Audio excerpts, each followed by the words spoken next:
ndax sunu waay ji amuma sago ci moom te duma nangu kenn ku ko laal moo tax ma ni ooye ooye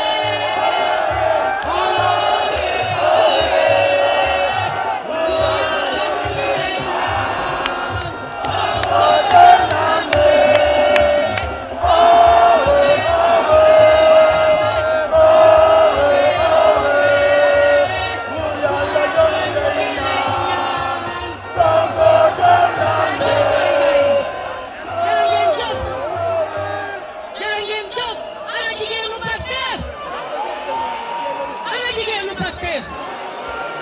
xoolal leen ma Linguère yi qui sont prêts à tout pour défendre le projet de Pastef tey jii taxaw nañu place boo xam ne xool yi sori nañu place bii lañu mujjee toog ak Mariama Sagna boobu ba tey kenn waxul ci moom dara te dossier bu nekk am na fi. ba ñuy dem CEDEAO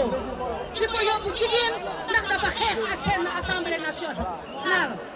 waaye Mariama Sagna ba léegi ñu ngi exiger pour ñu wax ci moom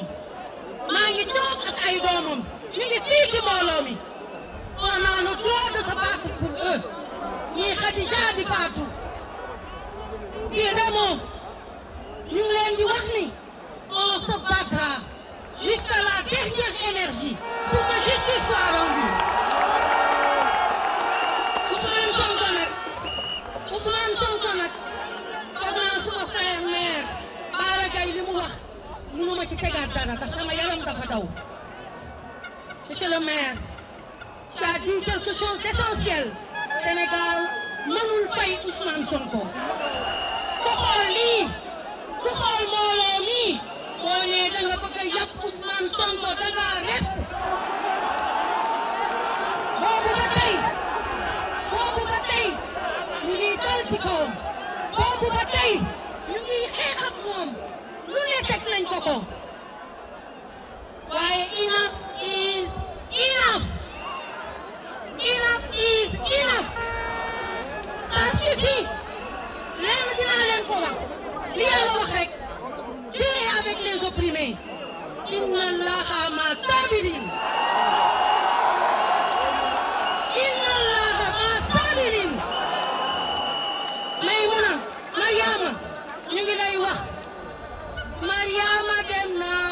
xeex bi du nasaay Sonko lañu wóoloo ñoo moom ba pale ba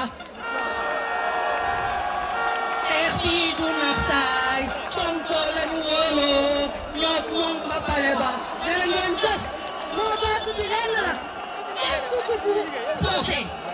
non au procès est-ce que vous êtes d'accord